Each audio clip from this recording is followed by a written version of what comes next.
Bueno, familia, buenos días. Qué alegría nuevamente saludarles. Qué privilegio estar aquí hoy con ustedes esta mañana. Como siempre, pues siendo privilegiados, ¿sabes? Cuando Dios nos permite compartir de su palabra, es un gozo, ¿sabes? Es un privilegio ser instrumento en las manos de Dios. Entonces, qué alegría que hoy estés con nosotros en este tiempo. Y bueno, hoy vamos a seguir hablando de nuestra serie. Hoy es la segunda parte, que hace 15 días comenzamos la serie. Si te perdiste la primera parte, aquí en YouTube está la primera parte para que vayas y la repases, que está buenísima y que sigas creciendo en Dios. Esta serie se llama Conociendo a Dios, ¿se acuerdan? Conociendo a Dios, hace 15 días. Y hoy vamos a ver la segunda parte. La primera parte se llamó El proceso para conocer a Cristo. Esto estaba en Filipenses 3, 1 al 7, ¿cierto? En nuestro pasaje central de Filipenses 3. Y el día de hoy, familia, vamos a seguir aprendiendo de Filipenses 3. Y hoy este mensaje lleva como título Acciones que hacemos al conocer a Cristo. ¿Ok? Acciones que hacemos al conocer a Cristo. Y vamos a ver Filipenses 3, versículos del 8 al 19, ¿ok? Filipenses 3, 8 al 19, para que me sigas en la lectura.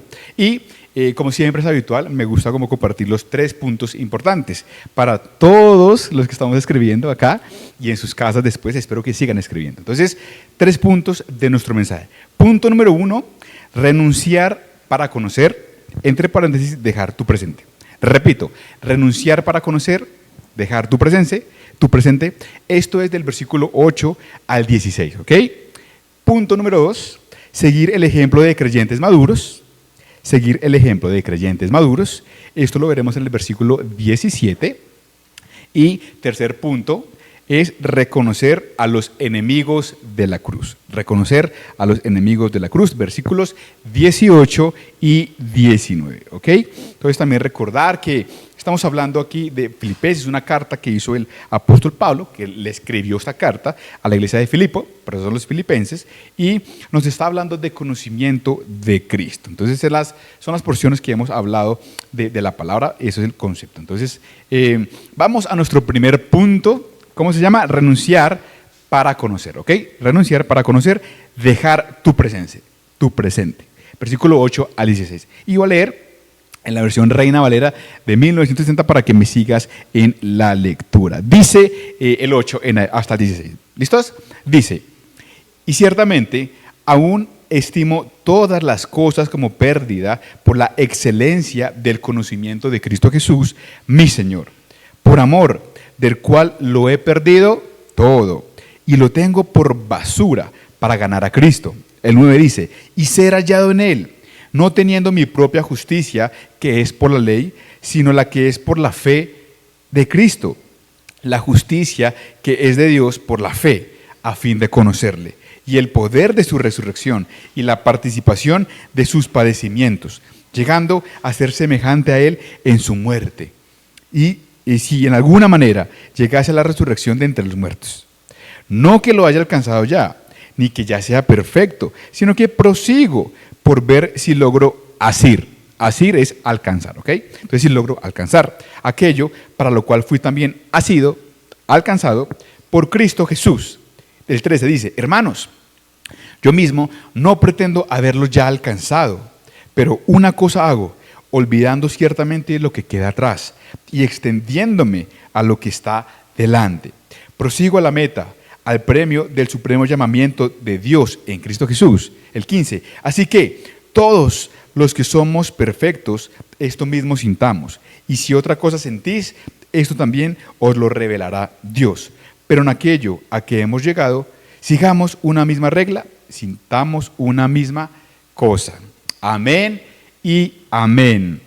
Entonces, aquí ya entramos en materia. Ya vimos el pasaje, entremos lo que Dios quiere que aprendamos hoy. Pablo nos enseña que así como él debió renunciar a su pasado, dándole la espalda para iniciar su nueva vida, y es importante este término, nueva vida, con Cristo. Aquí también, en este texto, nos enseña que como cristianos no podemos conformarnos o quedarnos quietos en el presente. Y esto es porque los logros presentes no deben traer satisfacción de haberlos ya alcanzado, ¿ok? Ni pretender que ya sea perfecto, como dice el verso 2 y 13. Nos guarda de un conformismo espiritual y nos guarda de caer en la religiosidad. Más bien, nuestro presente, nuestro ahora, debe servir como un trampolín para saltar a experiencias mayores y muy profundas en el Señor. Cuando nos menciona la vida en Él, en el versículo 9 que acabamos de leer, no es que sea una continuación de la vida anterior con nuevas normas y reglas. No, esto no es así. Es una vida nueva. ¿Una qué? Vida nueva. Pero bajo la justicia que es de Dios por la fe. Pablo también escribió en Romanos 5:1, dice, justificados pues por la fe. Muy bien, por la fe. Tenemos paz para con Dios por medio de nuestro Señor Jesucristo. Su justicia personal de Pablo quedó atrás y ahora Pablo disfrutaba la verdadera justicia que sí puede agradar a Dios. Por las obras de la ley, nadie, y repito, nadie será justificado, como dice Gálatas 2:16 para referencia al versículo. Miremos dentro de nuestro pasaje central, en el versículo 8, la parte final, y versículo 9, la expresión, la excelencia del conocimiento de Cristo Jesús. La excelencia del conocimiento de Cristo Jesús. Parece como un eco de las palabras del profeta Jeremías en Jeremías 9, 23 a 24, para los que estamos escribiendo, quien también, Jeremías comprendió la superioridad de conocer y entender al Señor. Ojo, no es solo saber, no es, yo sé, no, es conocer, y cuando conoce, entiende. Las personas del tiempo del profeta, a quien hace referencia aquí también el texto, así como los tiempos de hoy en día, es igualito. Podían jactarse y presumir de una valentía, de conocimientos y hasta de riqueza. Parece que estas tres áreas han sido fuente de satisfacción y de realización para muchas personas. Hay vanagloria, hay egocentrismo y cierto orgullo al sentir el respaldo de un reconocimiento en cualquiera de estos tres aspectos.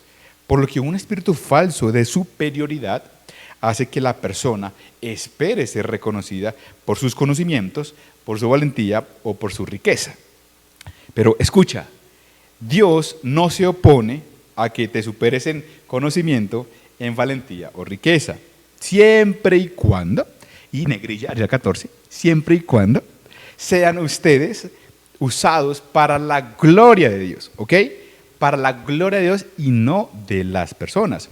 Dice 1 Corintios 1:31 al final, el que se gloría, gloríese en el Señor.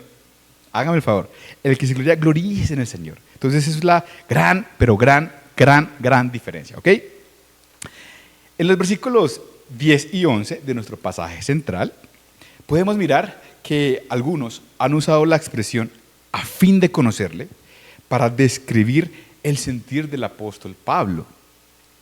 Porque cuando conocemos a Cristo, no nos conformamos con solamente escuchar de Dios, sino que queremos ir mucho más allá, muchísimo más allá. Queremos buscarlo, queremos aprender más acerca de Él, más acerca de Dios. Queremos sumergirnos adentro, un mar adentro, y no quedarnos solamente con mojarnos los pies en la orilla, ¿verdad? Tomamos esta acción y siempre vamos un paso más allá.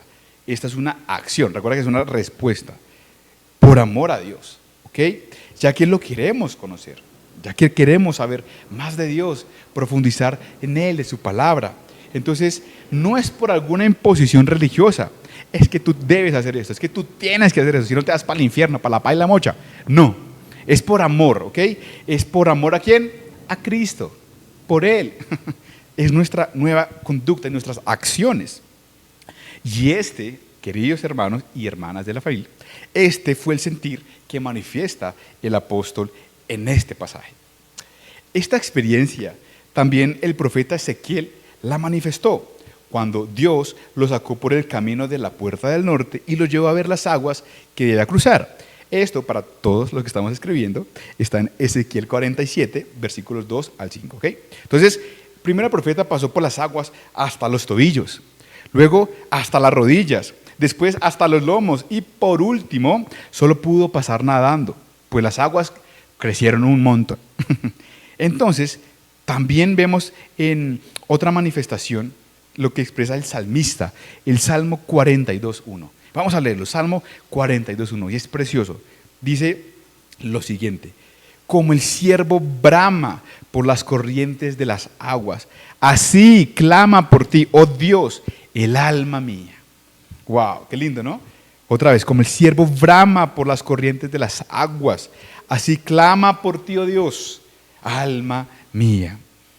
Su alma añoraba la presencia del Señor. Que así podamos anhelar la presencia de Dios, anhelar conocer a Cristo, que todo nuestro ser clame por Dios, como el ciervo clama por Dios, sumergirnos, nademos en el conocimiento de Dios, por Él. Sigamos mirando el pasaje, está muy interesante, ¿no?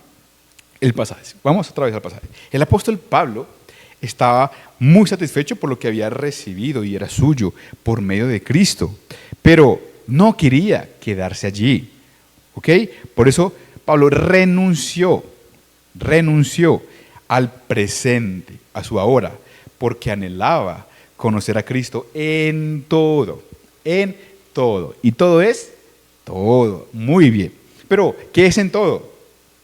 Conocer a Cristo en el poder de su resurrección, en la participación de sus sufrimientos y en la semejanza a Él en su muerte. Lo que quiere recalcar Pablo es su deseo, ¿ok? Su deseo de conocerlo en una forma muy personal, continua y progresiva, aunque claramente era imposible tener una experiencia similar, ya que los padecimientos, la muerte y la resurrección de Cristo no se podrán jamás repetir, ¿ok? Jamás. Esto también lo dice Hechos 7:27, Hechos 7, 9 al 12, perdón, el capítulo 26 y Hechos 10:10, como referencia para que tú en tu casa sigas indagando, ¿verdad? Que lo hacemos, por supuesto. La nueva vida tiene nuevas metas. Pablo no tenía dudas con respecto de su salvación. Pablo sabía que nada podía separarlo del amor de Dios, como dice Romanos 8:38 y 39. Lo que expresa es el anhelo de conocer a Cristo en forma creciente y experiencial, hasta llegar a la resurrección de los muertos, como dice el verso 11. Él creía que iba a resucitar en el momento en que Cristo regresara por su iglesia y que sería arrebatado juntamente con todos los redimidos, pero parece que manifestaba cierto deseo de estar vivo cuando sucediera el arrebatamiento, como dice 1 Tesalonicenses 4, versículo 13 al 18. Deseaba Pablo estar vivo en esa primera resurrección de entre los muertos, como dice Apocalipsis 20, 4 al 6. Ahora bien, la meta de este conocimiento de Cristo es la perfección, ¿ok? Repito, la meta de este conocimiento de Cristo es la perfección.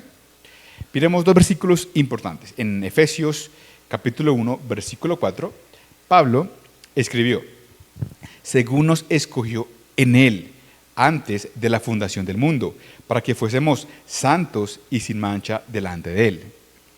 Y ahora miremos 2 Corintios, capítulo 7, versículo 1. Dice: así que, amados, puesto que tenemos tales promesas, limpiémonos de toda contaminación de carne y de espíritu, perfeccionando la santidad en el temor de Dios. Amén y amén.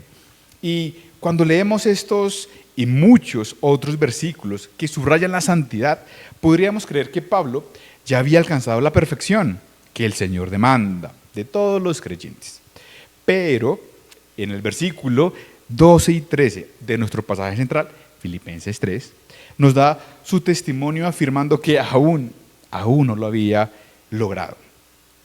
El doctor John Walvoord, que fue un pastor y teólogo, chévere que lo puedas estudiar, dice que en las Escrituras se revela que la perfección tiene 3 etapas. La primera, una perfección posicional. Esta perfección es en cuanto a que está relacionada con nuestra salvación y que se ha dado ya a todo cristiano verdadero, como afirma en Hebreos 10:14. Y dice Hebreos 10:14, porque con una sola ofrenda hizo perfectos para siempre a los santificados, ¿ok? Porque una sola ofrenda hizo perfectos y para siempre, ¿ok?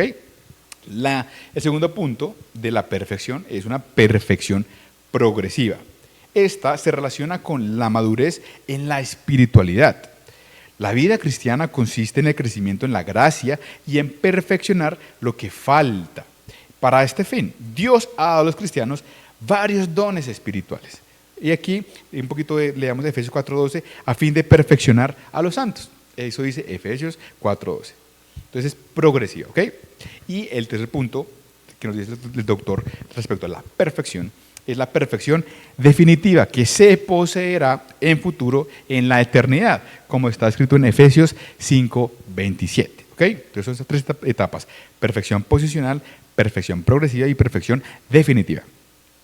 Esas etapas nos ayudan a comprender en general la perfección en Cristo. ¿Por qué? Porque por eso es importante que se mencione acá, pero el apóstol Pablo en este texto se refiere a la perfección moral, cuando afirma en el versículo 12. Dice, pero Filipenses 3:12 dice, sino que prosigo por ver si logro alcanzar aquello para lo cual fui también asido o alcanzado por Cristo Jesús. ¿Ok? Entonces Pablo anhela conseguir la perfección en el sentido de cumplir el propósito de Dios en su vida y proseguir a esa meta. Por eso este conocimiento debe hacernos proseguir a la meta. Sigamos viendo ahora los versículos 14 al 16. ¿Listos? 14 al 16, no te pierdas en el pasaje central. ¿Listo? Entonces, para alcanzar esa perfección es necesario, familia, tener madurez en la vida cristiana. Es vital esto. Y solo pueden hablar de madurez espiritual aquellos que han ido creciendo y desarrollándose continuamente y han dejado de ser niños que beben leche y ahora comen alimento sólido y un poco más difícil de dirigir, como dice 1 Corintios 3:2. Es por esto que el apóstol recalca: prosigo a la meta, prosigo a la meta. El Señor Jesús también vemos que proseguía a la meta de la cruz, por ejemplo, cuando exclamó en Lucas 13:33, es necesario que hoy y mañana y pasado mañana siga mi camino. Cuando nuestra mirada está puesta en la meta futura, es necesario olvidar lo que queda atrás. Miremos un ejemplo. Imagínate que un hombre enviuda, ¿ok? Y este hombre se vuelve a casar. Ahora, imagínate la clase de vida y hogar que su nueva esposa tendría que soportar al estar continuamente escuchando hablar a su esposo de todas las virtudes, de todas las habilidades y logros y atenciones que recibía de su primera esposa, ser martirio, ¿verdad? Esas expresiones de comparación y continuo recuerdo de todo un pasado harían que la nueva esposa se sintiera inútil, miserable, con deseos de huir y dejarlo solo nuevamente, dejarlo ahí hundido en el recuerdo de una vida pasada. Así que es imposible alcanzar la madurez si continuamente estamos recordando el pasado y queremos descansar en nuestros sentimientos de culpabilidad por nuestros fracasos. Dice el texto, olvidando ciertamente lo que queda atrás, es necesario para poder extendernos a lo que está adelante. O sea, olvidar, súper importante para ver lo que está adelante, para seguir en la meta, que es Cristo. Entonces, por esta razón, amados, Pablo exhorta a los filipenses a experimentar esta clase de madurez, que sientan ese impulso de tener el mismo deseo de proseguir y alcanzar lo que Dios ha provisto para cada uno, como vemos en los versículos 15 y 16 de nuestro pasaje central. Ok, ahora pasamos a nuestro segundo punto del mensaje. Entonces recordemos, el primer punto, el cual acabamos de ver, es renunciar para conocer, dejar tu presente, versos 8 al 16, y ahora vamos a nuestro segundo punto, ¿ok? Segundo punto, seguir ejemplo de creyentes maduros. Y vamos a ver el versículo 17. Entonces vamos a leerlo. Dice el 17. Hermanos, sed imitadores de mí y mirad a los que así se conducen según el ejemplo que tenéis en nosotros. Amén y amén. ¿Listo? Entonces, cuando aprendemos de otra persona, de un creyente maduro en Cristo, usualmente, solo hacemos énfasis en las cosas positivas, ¿verdad? Cuando en realidad mucho se puede aprender de ejemplos negativos. Esto con el fin de evitar caer en los mismos errores o experimentar esos mismos fracasos. En Proverbios 24, versículo 30 al 32, el autor nos comparte su experiencia al pasar junto al campo de un hombre muy perezoso y también junto a la viña de un man falto de entendimiento. Dice que en el campo habían crecido espinos y ortigas que habían cubierto todo y su cerca de piedra estaba súper destruida. O sea que la pereza y la falta de cuidado eran muy evidentes, eran obvias. Menciona el versículo 32 de Proverbios 24. Dice, miré y lo puse en mi corazón. Lo vi y tomé consejo. Entonces, por supuesto, es mucho mejor aprender de otros y no tener experiencias propias de derrota, de fracasos, ¿verdad? Pablo escribe a los Corintios en 1 Corintios 16, dice, mas estas cosas sucedieron como ejemplo para nosotros, para que no codiciéis cosas malas como ellos codiciaron. Ok, entonces cuando tomamos consejo y vemos las cosas malas, aprendemos de ellas, ¿ves? Entonces, por eso es importante aprender de esos fracasos de la otra persona, de los hermanos maduros que ya han caminado cierto recorrido. Ahora bien, claramente es mucho más efectivo seguir el ejemplo y aprender de creyentes maduros que han logrado éxito y victoria en su vida cristiana. ¿Ok? En su vida cristiana. Por ejemplo, un maestro de escuela dominical, o aquí decimos FBI, puede aprender al observar lo que otro maestro está haciendo para lograr un mejor resultado o una meta que se quiera trazar. O bien que un pastor joven recién salido de pronto un seminario pueda tomar ejemplo de otro pastor ya experimentado y pueda poner en práctica lo que le ha dado crecimiento a su iglesia, a su grupo, cómo poder compartir. Entonces, por eso es que por lo que un buen creyente, o sea, nosotros podemos aprender de otros cristianos maduros que son un buen ejemplo de lo que es ser imitador de Cristo. Ese es el ejemplo que tenemos que nosotros buscar. Como leímos en el versículo 17, y leámoslo otra vez, dice, hermanos, sed imitadores. ¿De quién? De mí, dice Pablo. Y mirad a los que así se conducen según el ejemplo que tenéis en nosotros. Pablo nos invita que sin espíritu de orgullo o vanagloria, a que seamos imitadores de Él, como lo es de Cristo. Dice 1 Corintios 11:1. Pablo también deseaba que otros alcanzaran lo que él ya había logrado, que otros gozaran la vida cristiana como él lo estaba haciendo, que otros conocieran a Cristo como él lo había conocido. Quería compartir lo que había recibido y deseaba que vivieran como él, conforme a lo que les había enseñado. Recuerda esto, todo creyente es motivo de observación. Todo creyente es motivo de observación. Siempre hay quien está cerca a ti y busca un ejemplo positivo para seguir. Siempre te están observando. ¿Ok? ¿Cuándo? Siempre. Siempre te observan, siempre te miran. Aunque nunca te lo digan. Aunque nunca te lo digan, siempre te están mirando. Y esto debemos hacer como que siempre caminemos con temor y temblor, como dice la palabra, pues podemos o ser peldaños para que otros suban, o piedras de tropiezo para que otros puedan tropezar, otros se debiliten o caigan, como dice Romanos 14:21. Cuán cuidadosos debemos ser en nuestro diario vivir, porque nunca sabemos cuántos están siguiendo nuestros pasos, también cuántos desean seguir y llegar a donde nosotros vamos y estamos. ¿A dónde les estamos conduciendo? Preguntémonos, ¿a dónde los estamos conduciendo nosotros? En este versículo 17, Pablo considera a otros hermanos dignos también de ser imitados, no solamente él, a otros hermanos de la fe. El ejemplo de un cristiano es de gran valor, es de mucho valor, pero el ejemplo de varios cristianos es de mayor fuerza, mayor impacto, y también nos impulsa a notar el ejemplo supremo de ellos, que es Cristo Jesús. Cristo Jesús siempre será nuestro ejemplo a seguir en todas y cada una de las áreas de nuestra vida. Meditemos en esto. Si todos los miembros de la iglesia fueran como tú, ¿qué iglesia tendrías? Si todos los miembros de la iglesia fueran como tú, ¿qué iglesia tendrías? Buena pregunta.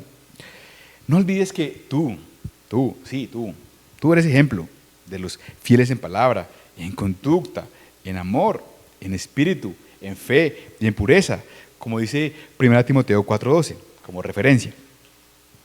Ok, ya vimos el primer punto, renunciar para conocer, dejar tu presente. Y el segundo punto, ya acabamos de ver, seguro el ejemplo de creyentes maduros. Y vamos a nuestra tercera acción, nuestro tercer punto, que es reconocer a los enemigos de la cruz. Reconocer a los enemigos de la cruz. Y este punto son los versículos 18 y 19 de nuestro pasaje central. Leamos los dos versículos. Dice: porque por ahí andan muchos, de los cuales os dije muchas veces, y aún ahora lo digo, llorando, imagínate, llorando, que son enemigos de la cruz de Cristo, el fin de los cuales será perdición, cuyo Dios es el vientre y cuya gloria es su vergüenza, que solo piensan en lo terrenal. Amén y amén. Entonces vemos, así como Pablo aconseja seguir el ejemplo de hermanos maduros, que ya vimos, nuevamente nos exhorta y advierte a que se guarden de los perversos ejemplos que existían y que aún hoy día en nuestros tiempos existen. Tal era la carga que Pablo sentía por ese peligro que nuevamente lo recalca con lágrimas. Pablo lloraba escribiendo esa carta a la iglesia, llamándolos enemigos de la cruz. Imagínate, enemigo de la cruz. Es decir, que esos enemigos de la cruz, por su conducta, había algunos que eran enemigos del evangelio que Pablo predicaba y su finalidad era muy perverso, muy malévolo. Era detener el avance de la obra del Espíritu en los corazones de los nuevos creyentes. Las lágrimas de Pablo nos indican que estos enemigos eran cristianos superficiales. Ojo bien, eran cristianos superficiales, no eran ateos. Estaban ahí escuchando las palabras de Dios a través de Pablo. Eran cristianos superficiales que se habían infiltrado como convertidos. Oh, mucho peligro con esto. Y esto le dolía el corazón de Pablo, le dolía al apóstol. Y le impulsa a repetir lo que ya les había advertido a Éfeso al principio del capítulo 3 en el versículo 2. Eso también lo vimos en la primera parte.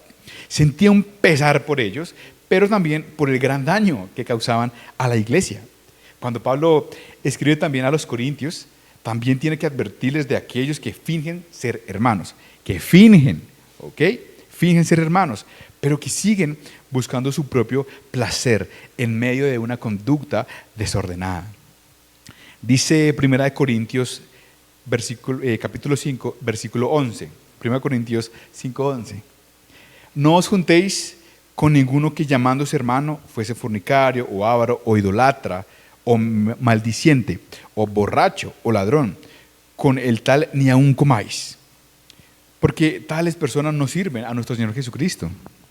Y aclarando acá, no es que tengan alguna lucha con alguna de estas áreas, ¿ok? Uno dice, ay, Dios mío, entonces ahora qué. No, tranquilo, no es que luche con esto, o con algún aspecto de esto, no. Es que ellos, conociendo la verdad de Cristo, no se apartan y ni se arrepienten de esa maldad, de ese pecado.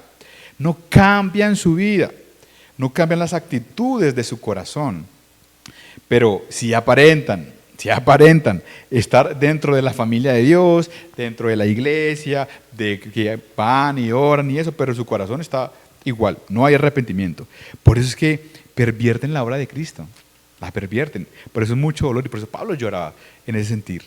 Recuerda que en Cristo tenemos arrepentimiento y perdón de pecados. Es importante esta verdad. Hay arrepentimiento y perdón de pecados en Cristo. Hay un cambio, ¿ok? Sí hay un cambio cuando somos conscientes de nuestra maldad. Es importante. Estas personas no eran conscientes de su maldad, no se enfrentaban al Evangelio. Y esa, mi querida iglesia fiel, es la diferencia. El versículo 19 nos menciona unos puntos súper importantes para reconocer a estos enemigos de la cruz. Vamos a reconocerlos, a ver qué nos dice el mismo texto, la misma palabra de Dios. Ahí en el verso 19, cuando dice, cuyo Dios es el vientre. Esto quiere decir que son personas que no toman en cuenta lo que es justo o injusto, sino que lo que sienten y quieren, eso hacen. Siento esto, hago esto. No le importa la palabra, no le importa filtrar nada de eso. Hacen lo que sus sentidos les dictan. Por ejemplo, son glotones y borrachos, sus mentes y corazones son esclavos de sus apetitos, de sus propios deseos. Como dice Lucas 21:34, comamos y bebamos. Podría ser su grito de batalla, pero sin importarles el precio y consecuencias a futuro. No miden eso, no miden eso. Los mandamientos de Dios no tienen valor para estas personas. Quieren hacer solo lo que les satisface. Su carne, su deseo. No le importa si le agrada o no le agrada a Dios. Yo me siento feliz haciendo esto, lo voy a seguir haciendo. Son personas que, como dice Romanos 16, versículo 18, no sirven a nuestro Señor Jesucristo, sino a sus propios vientres. Ya entendemos, propios vientres. Y con suaves palabras y lisonjas engañan los corazones de los ingenuos. Por eso también Pablo lloraba, porque lastimaba el corazón de uno de nuestros creyentes de la iglesia. Dice la siguiente mención del versículo 19, dice, su gloria es su vergüenza. Su gloria es su vergüenza. Es decir, que estas son personas que alardean de sus pecados. Lo que debería causar una vergüenza, despierta en ellos satisfacción y una vanagloria. Hay muchos que se glorían de su vida sensual desordenada, de su falta de honradez, de su inmoralidad, de sus malas acciones, etcétera, etcétera. Y, como dice 2 de Pedro 2:13, se recrean en sus errores. Aquello que debería humillarlos, los hace sentir una soberbia y una superioridad sobre los demás. Se gozan al narrar todo lo que hacen, sus fechorías, y sienten una satisfacción al ser celebrados por sus compañeros también de maldad. Se celebran entre ellos, haciendo lo malo, porque no son conscientes. Otro punto importante que dice el versículo 19 es, solo piensan en lo terrenal. Solo piensan en lo terrenal, ¿ok? Los enemigos de la cruz son materialistas. ¿Son qué? Materialistas, sí. Pues su vida no alcanza más allá de lo que pueden ver. ¡Wow! Tremendo. Sus pensamientos e intereses están centrados en lo material y temporal. Solo en eso piensan y viven. Su anhelo es ganar lo que este mundo ofrece sin considerar el destino eterno de su alma. Como dice Mateo 16:26. Solo piensan en lo humanamente que ven, lo terrenal, la plata. Con cuánta razón el apóstol Pablo escribió a los colosenses, allá en 3:2, dice, poned la mira en las cosas de arriba, no en las de la tierra. Tremendo. Ya seguimos entendiendo las cartas de Pablo. Santiago escribe el mejor libro de la Biblia. Santiago 4:4 dice, oh almas adúlteras, ¿no sabéis que la amistad del mundo es enemistad contra Dios? Cualquiera, pues, que quiera ser amigo del mundo, se constituye enemigo de Dios. Santiago 4:4, la palabra lo dice. Entonces son personas que sacrifican lo eterno en el altar por lo temporal. El consejo que nos da el apóstol Pablo lo encontramos en Colosenses 3:1. Colosenses 3:1. Miremos el consejo del apóstol. Dice, si pues habéis resucitado con Cristo, buscad las cosas de abajo, arriba, el cielo, lo espiritual, donde está Cristo sentado a la diestra de Dios. ¡Wow! Precioso, ¿no? O sea, arriba está Cristo sentado. Por eso Él da ese consejo de buscar. Pero dice el verso, si pues habéis resucitado con Dios. Esa es la diferencia. Porque hay gente que solo toma lo otro, ¿no? Ah, sí, yo voy a la iglesia, yo oro, yo leo la Biblia, pero no han resucitado con Cristo, o sea, no han aceptado realmente el perdón, la gracia de Dios. Sus acciones no lo demuestran, su vida no lo demuestra, pero sí son espirituales. Ese término está muy de bueno, ¿no? Ser espiritual. Entonces vemos que así no es con Cristo. Y Pablo por eso también nos advierte y nos da este consejo. Busquemos, familia, las cosas de arriba. Esto se va a pudrir, se va a acabar. Siempre el reino de los cielos. Sigamos viendo también el versículo 19, porque también el versículo 19 dice, su fin será perdición. ¿Ok? Su fin será perdición. Entonces, para entender esta parte de su perdición, esta parte final, miremos dos versículos. 1 Corintios 6, versículo 9 al 10. Dice el pasaje, ¿no sabéis que los injustos no heredarán el reino de Dios? No erréis, ni los fornicarios, ni los idólatras, ni los afeminados, ni los que se echan con varones, ni los ladrones, ni los ávaros, ni los borrachos, ni los maldicientes, ni los estafadores heredarán el reino de Dios. ¡Wow! Esa es la finalidad, no heredar el reino de Dios.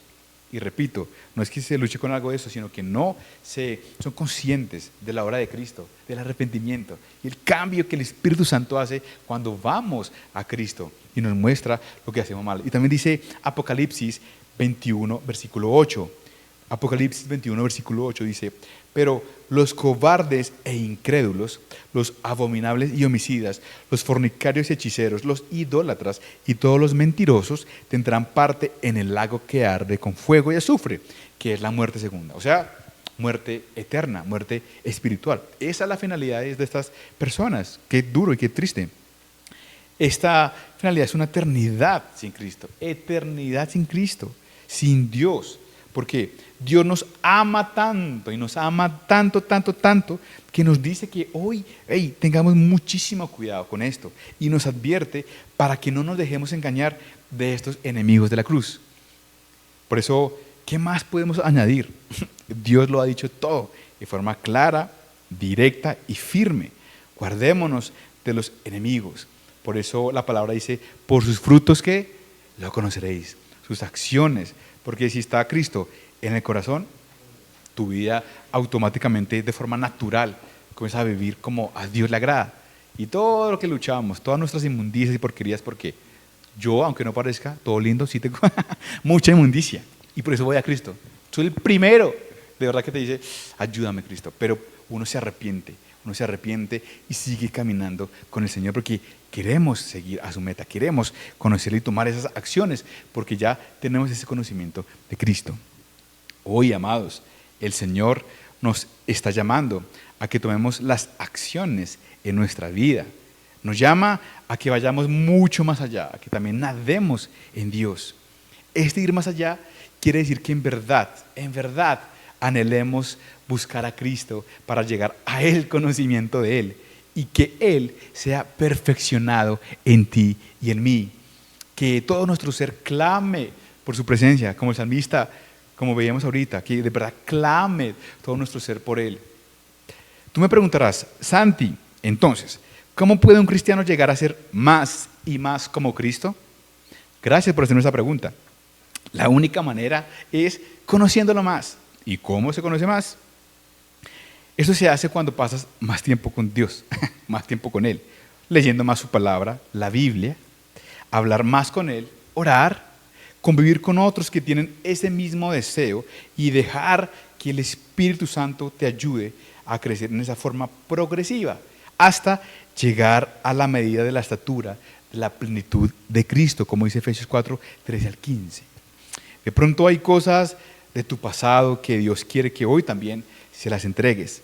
Tal vez hay metas en tu relación con Dios que aún no alcanzas, pero tú sabes que no estás donde estabas hace algunas semanas, hace algunos de pronto meses o años atrás en tu caminar con Cristo. No permitas que tu vida se estanque recordando el pasado o disfrutando solamente del presente del hoy. Sigue hasta alcanzar la meta espiritual que te has propuesto, que Dios ha puesto en tu corazón. Eres un ejemplo para otras personas que te ven, que te oyen y aprenden de ti. Aunque tú no lo sepas, recuerda, siempre te está mirando. Sé que el Espíritu Santo te ha puesto en este momento la convicción en tu corazón de quién es Cristo en tu vida y de quién eres tú ahora en Cristo. Y te seguirá guiando a que tus acciones estén encaminadas en su propósito y en su voluntad para ti, para tu vida. Entonces, amados, sigamos buscando el reino de los cielos, sigamos conociendo a Cristo. Oremos. Señor, gracias por tu palabra. Gracias, Dios, por la revelación de tu Espíritu Santo para nosotros en este tiempo. Te pedimos que en verdad nosotros sigamos conociéndote, Dios, que conozcamos a Cristo. Realmente, guárdanos, Señor, de ser alguna de esas personas, un enemigo de la cruz, porque queremos ser tus amigos, tus hijos, Señor, que en verdad nuestra conducta sea como tú quieres, Señor, que todas también nuestras luchas, que tú las conoces, te las entregamos a ti, Dios, porque tú nos ves como tú nos ves a través de lo que hizo Cristo en la cruz por el Calvario en nosotros, Señor. como hijos, como perdonados, como salvos, como redimidos. Así, ayúdanos a vivir y guíanos en ti, Señor, que dentro de nuestro ser interior brota ese anhelo tan fuerte, Señor, de siempre buscar tu presencia, de buscar tu rostro, de anhelar estar en tus caminos, de anhelar estar en ti, Dios. Gracias, gracias porque sé que tú sigues haciendo la obra en nuestro corazón. Nos sigues perfeccionando en ti, nos sigues perfeccionando para llegar a ser perfeccionados en Cristo. Gracias, Jesús. Te lo pedimos en el nombre de Jesús. Amén y amén. Amén. Gracias, familia. Bendiciones.